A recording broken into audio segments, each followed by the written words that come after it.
It's time for our lunchtime keynote, and I'm very proud to introduce Andrew McAllister to speak with us. He was appointed by Governor Brown last year to the California Energy Commission, and he oversees energy planning and policies for California. Andrew's an expert in energy efficiency, renewable energy, and energy policy. He's the lead commissioner on the 2013 Integrated Energy Policy Report, Energy Efficiency and Natural Gas Markets. Andrew has more than 20 years experience in the fields of energy management, efficiency, and renewable generation. And he's held many positions at the California Center for Sustainable Energy in San Diego, most recently serving as the managing director and director of policy and strategy. And I go back some ways with Andrew, and we've been through many battles. And I can tell you that everybody here in the entire state is very fortunate to have Andrew appointed to the California Energy Commission. He has been a champion of many of our causes, especially in the local government area. And we are so proud and pleased to see the governor looking at the type of work that we're doing and recognizing where that can go, and through Andrew's appointment to the commission, that's just a testament to where we're headed with a lot of these programs. So with that, I want to bring up Andrew McAllister.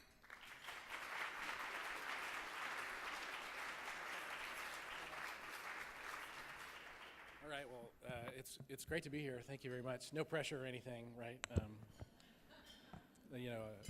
No weight of the world on my shoulders or anything. It's really a pleasure to be here. A lot of familiar faces in the audience, and both from places that people I've worked with at CCSE and many agencies in the room, and many of the sort of third parties involved in PACE and other financing activities. And I was really excited to come today to really not talk about PACE, actually. At this point, I was sort of in, near the ground floor, maybe not on the ground floor with PACE. That distinction belongs to some others here in the room. But pretty early on, in the early days, before what hit the fan with FHFA, and very excited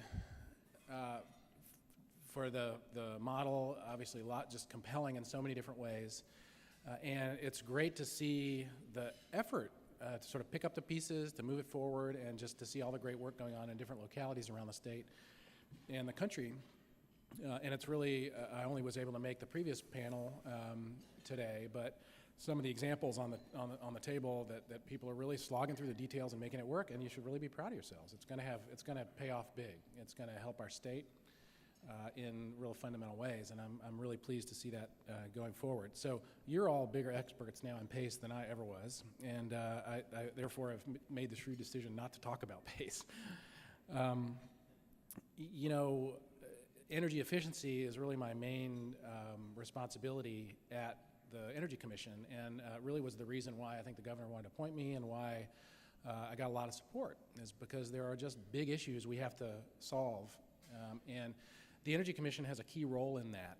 And what I've found since I got there last May is that there really are professionals at the Energy Commission that have deep expertise in the subject matter of most things energy efficiency, and in renewables, and in power plants, and in forecasting, and many of the key topics of the day in energy.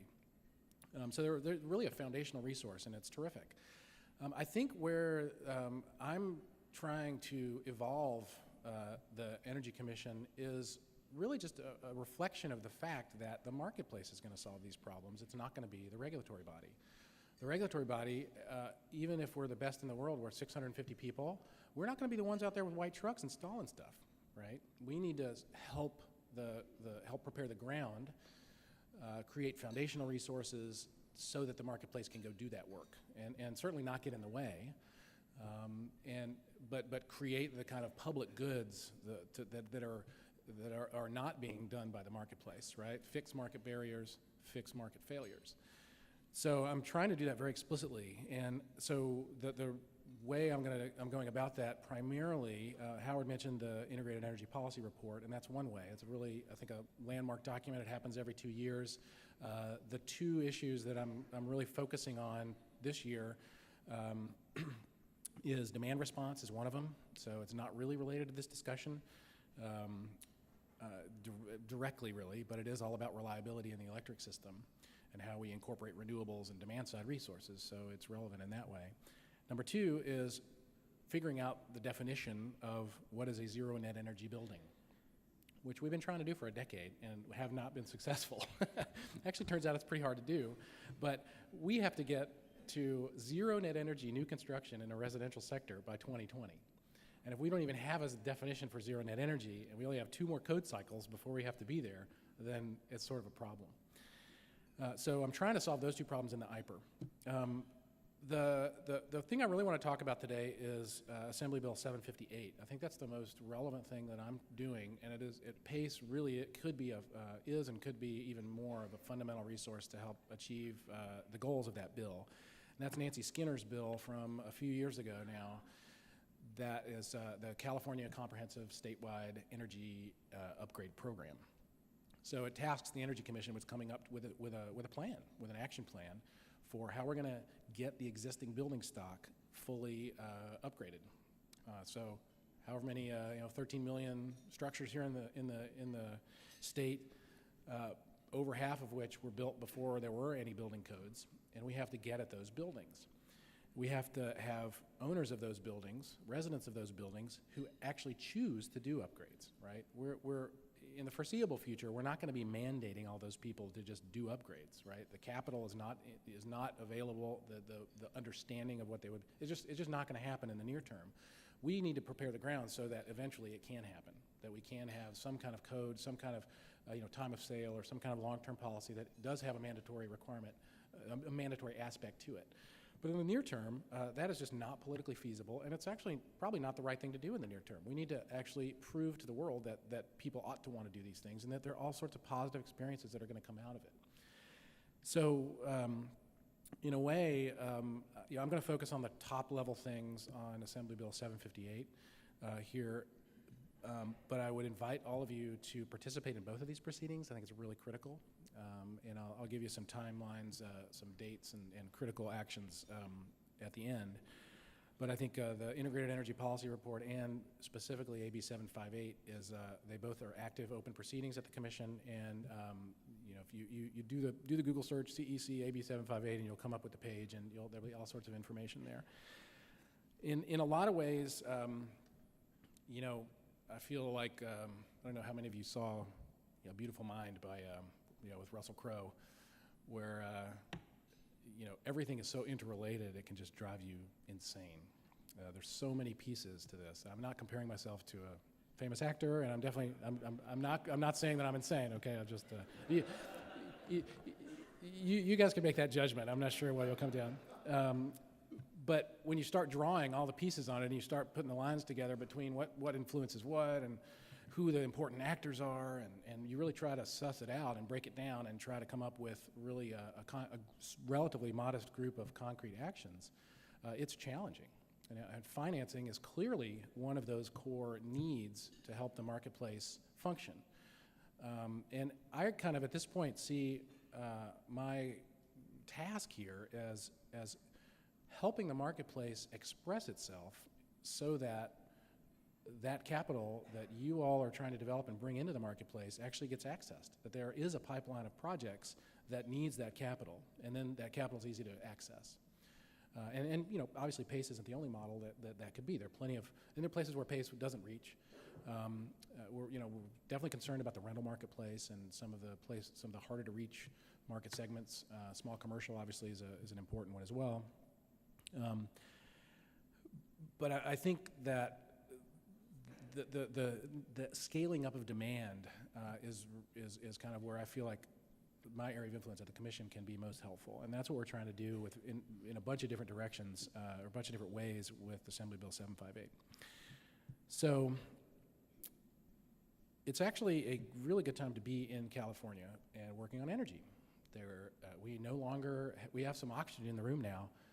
The budget discussion has kind of passed, right? So we can actually talk about energy in a way that we couldn't last year or the year before that.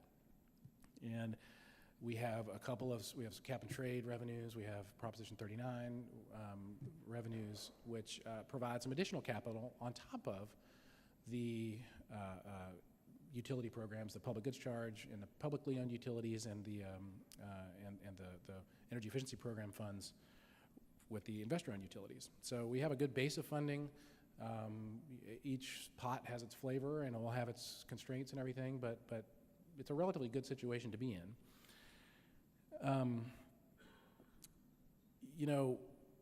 Let's see. So I want to talk about a couple of primary issues that I feel like it's good for you all to know about with respect to 758. There are really two issues that I'm focusing on that are probably new to you that I think it's important to understand sort of where they come from. The way we're structuring the 758, and the draft is not even public yet, so you can't go find it. We're looking at end of this month, first week of next month, to have the draft action plan for 758 out. But I can tell you that the structure is going to have a group of no regrets policies, and then some programmatic suggestions for voluntary initiatives that would presumably be implemented through the utilities and with ratepayer funds by and large. And then phase 3, which is down the road a few years, would be the mandatory kind of approaches that I talked about. But the no-regret strategies are really key, and I'd like to know sort of what you all think about that, and you can express that to me or to my staff or in the proceeding. Number one on the list of no-regret strategies is figuring out the data issue. Every so often, the legislature asks the PUC, asks other stakeholders, but particularly those two agencies, so, your energy efficiency programs, how are they going? How many power plants have you avoided? It's a great question, right? And how do you know your programs are cost effective? So the PUC, talks about the energy efficiency portfolio and all the programs, and there's some that are more cost effective than others, but the portfolio is worthwhile and all that stuff. And the Energy Commission says, well, our standards, our building standards, Title 24, our Title 20 appliance efficiency codes, those are produced. The governor said it in his State of the State speech that $65 billion. We just recalculated; it's now $76 billion of savings since those standards started. Huge benefits to the state. But once you start to drill down and you want to go more granular, you don't have the data to do it. You don't have the project level data, the geographically disaggregated data, the measure data. You don't really have the information to be able to say, oh, well, we could be even more cost effective if we targeted here or there. And so, it could be, so this is a really important discussion to have, and there's quite a bit of discussion going on around the smart meter data. I don't think this discussion is exactly like that discussion, and certainly I want to avoid the barriers, if I can, around you can't avoid the privacy and customer confidentiality issue. It's there, we have to deal with it. But I think there's a really there's a need for a very robust discussion about how the state can help solve the data logjam that is inhibiting program administrators and local governments and others and the commission itself from actually getting the answers that we need to answer the key policy questions of the day. So that data issue is a no-regret strategy that is a foundational resource for the state. The second one is permitting and code compliance. And I'm sure all of you local government people here will identify with that and wonder what the heck I'm up to. The Energy Commission passes Title 24. Every 3 years, we develop new Title 24 updates for new construction. Those codes also impact alterations, so buildings that are getting retrofit, so exactly the kind of projects that PACE would fund and other financing entities would fund.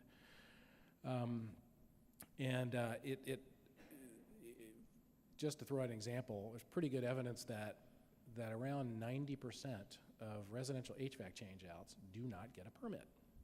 90%. So clearly, it's not a case of we build it and they come, right? Well, we build it and then nobody listens, right? And so there are very good reasons why that's overstatement, not nobody listens. But if you're a contractor and you're trying to seal the deal and it's a dog-eat-dog world out there and you're trying to sell a job, often there are two prices on a job. One is with permit and one is without permit. And I'm mostly talking about residential. I don't think this is as big a deal in non-residential. But what we have is, you know, a bunch of projects that are getting done without permits. And of course, my contractor, if I go without a permit, they're going to say, oh, I'm doing it to code, and maybe they are. But I think it's a big issue and a big problem for a bunch of different reasons. One is that you don't get the safety benefits of the whole permitting. I mean, you know, permitting is more about safety than anything else. Code compliance is a lot about safety. But it also is clearly leaving a lot of energy efficiency on the table if it's an energy-related project. So code compliance would be good. We also, you know, it goes back to the data issue as well. It's nice to know what the project portfolios look like and what that permitting is telling us about which projects are going in. The local government would really benefit from knowing that. And so I think, you know, it's hard to generalize about local governments because their permitting sort of is different across the board. But the strategies to solve this problem, I think, are multiple. They're mostly carrots. There has to be a stick at some point with the CSLB and getting them involved and trying to figure out how to fund some enforcement type actions with contractors that are regularly not getting permits. But we need better permitting tools so that small and medium jurisdictions can use online tools and streamline their process. We certainly need a robust educational roadshow about the code itself. Because I think a lot of the problem is just that the contractors don't even know what code is at this point because it's getting so complex at each new step. And certainly it's going to get more complex as we have to get to zero net energy. So that's going to require some changes in building practices, really. So those are a couple of, yeah, I could go very far down into the weeds and I will restrain myself. Those of you who've seen me speak before know that I may do that every now and then. Those are a couple of big no-regret strategies that I think it's really important to make progress on, and they're not going to happen without a two-way, multi-way communication. It's not that, you know, we can't do that behind the curtain at the Energy Commission. We have to have a robust, transparent process that builds a record, that has good conversations, that breaks out working groups and really gets everybody's best thoughts into the room, so that, and then also builds a budget so that we can go to the legislature or whomever and say, okay, we need this is a foundational resource that's going to need X number of millions of dollars. So that's kind of the challenge that I'm taking on to try to rally the troops and lead at the Energy Commission. And really, it takes a lot of people outside the Energy Commission to engage with that. The building industry, the program folks at the utilities and the local governments, the third parties, really kind of all have to participate in this. So I'm looking forward to having that discussion in the 758 proceeding, and it's largely going to revolve around the development of the AB 758 action plan. So the draft is going to be out, let's say, first week of next month, and then we're going to have some workshops. We're going to have 3 workshops: San Francisco, LA, and Fresno. And hopefully, if there's anybody here from Fresno, hopefully they know that already. I'm not sure. There you go. Yeah. Has the staff been in touch with you about that? Okay, great. Yeah, I think Joseph. I think Joseph Oldham is excited about that. Yeah. So that's those, and then that whole period there in April, May, June will be a commenting period, and we'll be reaching out to stakeholders as much as we possibly can to figure out what the right way to evolve the document is and end up with a final that we adopt sometime in the July timeframe. And that action plan will then, it's timed as it is so that it can roll into the PUC's process to develop the 2015 to 2017 energy efficiency portfolio, and they can take the direction that we essentially give them in the AB 758 action plan and roll it into their program development for the next portfolio. And then we, at the Energy Commission, are responsible for working with the publicly owned utilities to make sure that they're doing something similar. So that's the sort of overarching plan for 758. I think to kind of roll it back to the discussion, the subject matter here, the governor is hugely supportive of PACE, and I definitely bring that message. And obviously, as Attorney General, he initiated the lawsuit. Actually, we had the press conference down at CCSE when I was there, and it was really inspiring, actually, to be a part of that. And the lawsuit rolls forward. I think there's going to be an update in the panel after lunch about how that's going.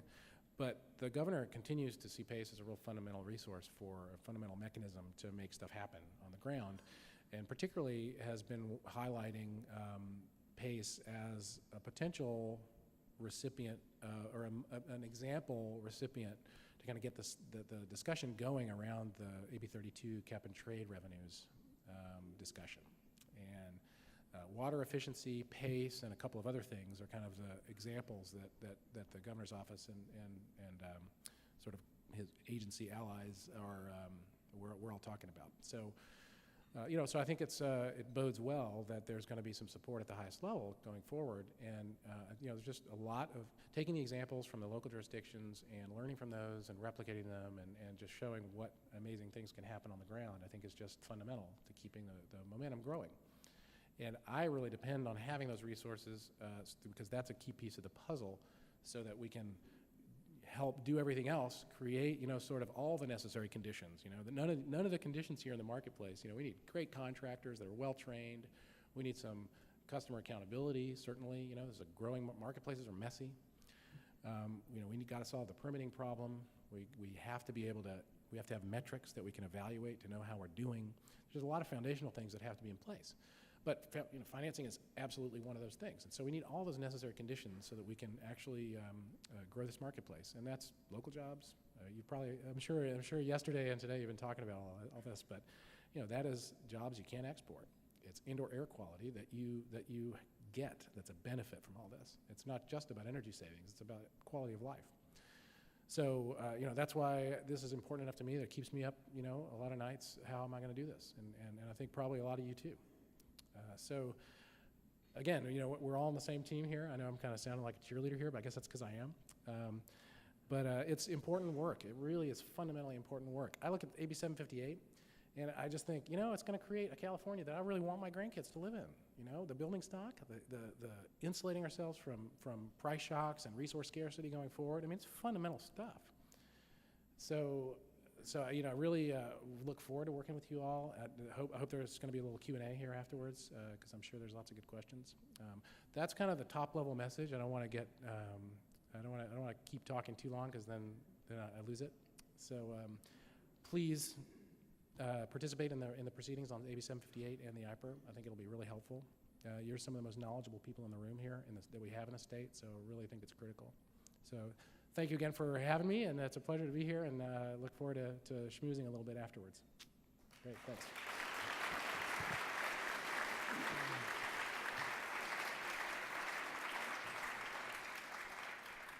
Do we have maybe Howard, you want to MC, or is there an MC here? Am I taking questions? We didn't talk about this. Let's see. Yeah. Commissioner, thank you very much. I would be wondering if you could tell us a little bit about the process that you just described when dealing with utilities. I don't really seem to feel like we're all on the same team. And also, as a totally separate question, if you'd be kind enough to address how you are envisioning setting up the EV charging grid of the future as part of this vision. Great. Well, thanks. Maybe are there any utilities in the room? I guess I think maybe they should answer that question. Oh, hey, Josh. Yes, Josh, of course. I don't think of you as a utility, right? Because we're friends. No, I'm kidding. No, that was an unnecessary slam, actually. I think the issues are real around the utility, particularly with data. This is going to be a sensitive issue. I'm trying not to harbor illusions about how difficult the lift is going to be to get folks on the same page about data. I mean, there are very different viewpoints on this. So, the fact is the Energy Commission has the regulatory authority to make this happen. I mean, that's just a fact. So the issue is really sort of where do we spend our capital and how do we kind of, how do we engage in a way that's productive and that doesn't, that kind of allows us to get to a relevant endpoint. So, we'll see what that pathway looks like. I think I owe it to myself and the commission to sort of, and the endeavor here to get it on the table, and then we'll see where it goes. But I'm hopeful, and I think that the logic at this point is compelling. I mean, you talk about the smart grid and the transportation grid. the underlying motivation for all this is if, we are moving towards a distributed energy world, okay? Decision-making is much more dispersed and granular, small scale than it's ever been before, and technology is enabling it to go down that path inexorably, okay? That's just gonna happen. And so therefore, we need information that matches that reality so that we can inform ourselves. We're in the century of data. And so, there's a public good aspect to this that's just undeniable and will continue to be so. And if we want to preserve reliability, integrate renewables, motivate geographical areas that have, say, a lot of AC on peak, and we want to be able to target programs to those particular areas, we have to have the information that allows us to do that as policymakers. Policy makers, implementers, the legislature needs to be able to draw resources or draw information from us, and we need to be able to inform them so they can make right decisions in the lawmaking process. And we need the tools to be able to implement and recommend policy. And the implementers, local governments, and utilities all need to be able to parse in ways that that I have no illusions that I know what needs to be done. I mean, the venture capitalist who's doing due diligence on a venture and is thinking, oh well, what does the project environment in the Inland Empire look like? Well, I need some information to be able to figure that out. And so there's so that needs to exist somehow. And the pathways to getting there, I think, are multiple. I'm not saying I don't have a particular plan B, but I know the discussion has to happen. And so that's what the forum and the proceeding for 758 is hopefully going to do. You asked about the smart transportation, right? So that's not really within the 758, not directly. That's really more in kind of the demand response and I think the grid reliability and resource adequacy area, which is sort of a different issue, but it's all related again. The challenge, there's much discussion in the policy community about integrating renewables and electric vehicles and trying to figure out how to forecast energy efficiency impacts going forward. And those are real fundamental issues for knowing how many power plants and how many resources we should put going forward and where they should be. And how we're going to provide the flexible resources to be able to ramp in the afternoons, for example, when the sun goes down and there's not much wind around and people get home and flip on all their stuff and it's a hot week. In the summertime, there's significant ramping that's needed in the system. And so those flexible resources there are really going to be critical. And so they could be demand response. That's why demand response is such an important topic right now. They could be energy efficiency. The kinds of measures that PACE loans could fund in the residential and non-residential sector actually ought to include a lot of controls that provide that kind of flexibility. Like going forward, the marginal cost of those kinds of controls are going to be just continuing to come down. And so I think working with the rate design process and the utilities to sort of figure out how to incentivize that sort of thing is a huge, rate reform is another one of these big issues that's out there. So anyway, I'm not really answering your question directly, but the EV penetration could, in theory, provide some of those flexible resources as well. Just, takes coordination across the ISO and the PUC and the Energy Commission to kind of make that happen. So, did I answer everybody's questions already? Oh, hey.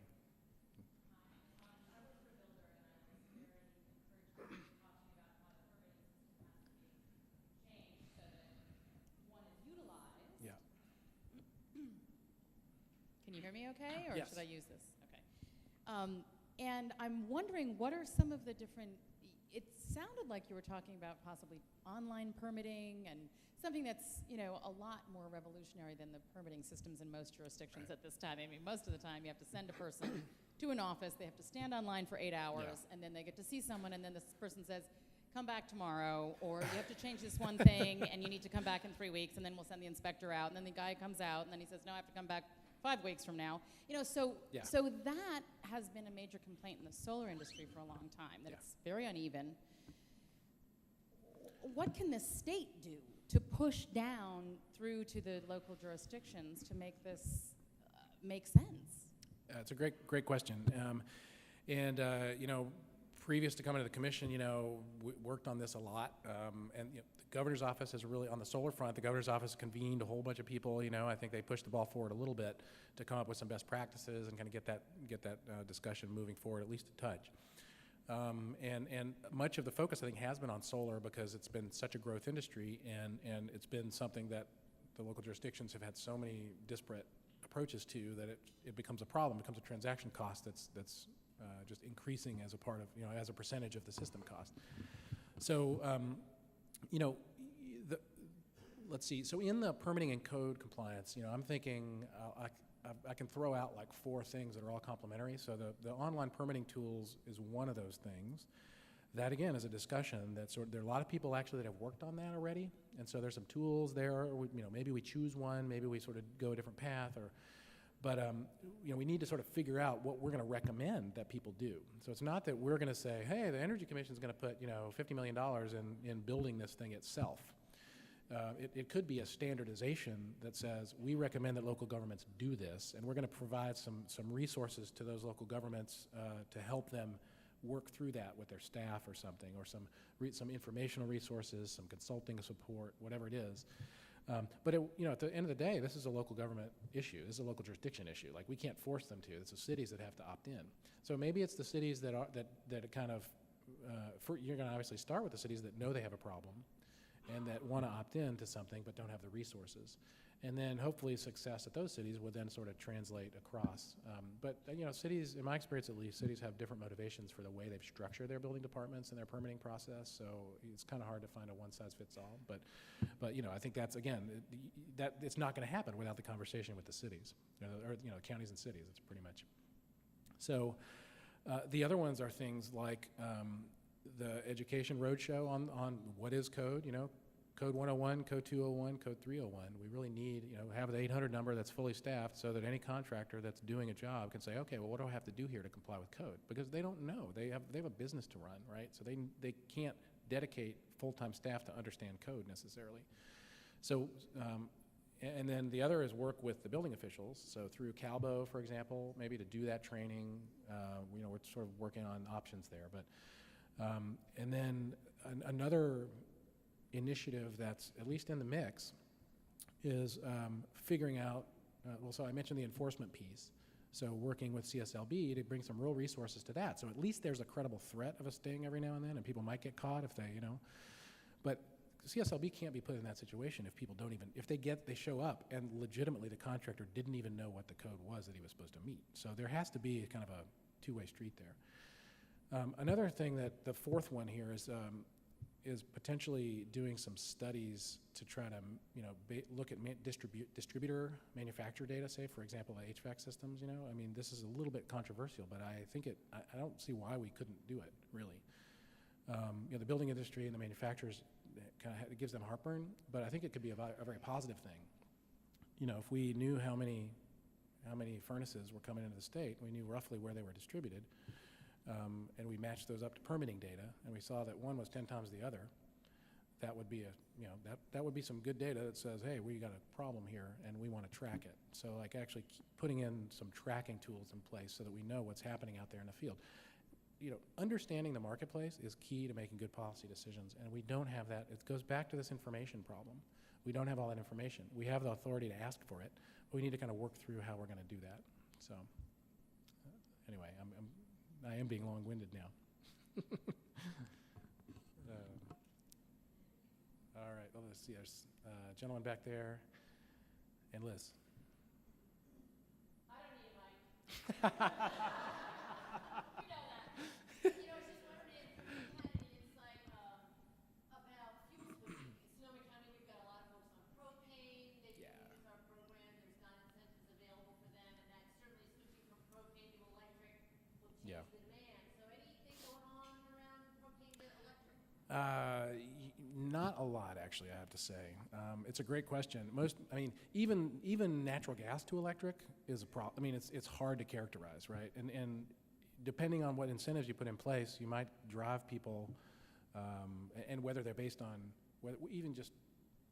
whether your goals are carbon or something else, whether they're, if they're ratepayer impact, it might drive you over to natural gas. You know, if it's like sort of bill reduction, it might drive you to natural gas from electricity. If it's carbon reduction, it might drive you from natural gas to electricity. So like, what's your policy goal has a lot to do with that question.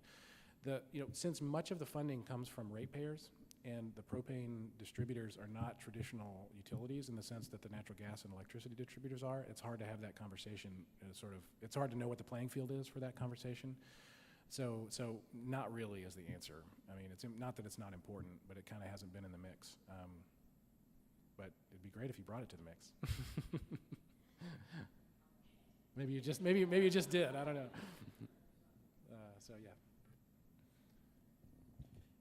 My question is, what role do you see AB 1103 playing as a driver to finance PACE financing? That's a great question, actually. On the plane ride down here, I was reading I'm on a listserv for LexisNexis where they crank out, energy news. So, when it hits the LexisNexis, like the lawyers have got hold of it, so it's actually happening, And so I actually read like the 8 or 9 bullets, every time that comes out every week. So 1103, for those that don't know, is the disclosure, non-residential disclosure. So at time of sale, there has to be disclosure about the energy performance of a building. Eventually, I think it goes down to 5,000 square feet. It starts out at 50,000, then goes down to 10,000, and then goes down to 5,000 by like the middle of 2014, I think it is. So I think it'll drive some projects. It's funny because the best time to have that disclosure is well before you actually seal the deal, but the kind of time of sale, what we ended up with in that, which is definitely good, is the disclosure has to happen right around the transaction, sort of as the right around when the lease is proposed and signed and being negotiated, so a few days beforehand, really. So the information, essentially the impact of 1103 is that the information, better energy information, portfolio manager information, so that's one of the things that has to be done, is you have to put the building through portfolio manager. That information is going to be available to the new owner. And that's the moment where the new owner presumably would in many cases be most open to doing a project. And so I think it's an important informational tool. It definitely could be stronger, and I think we're going to look at the impacts and see what we need to do going forward. But the regs are in the Energy Commission's shop, and so we can revisit those. It'd be great to get feedback on sort of how that's happening. Am I getting the hook? Any other? Oh no, that's great. Yeah. No, your applause is very welcome. Thank you very much.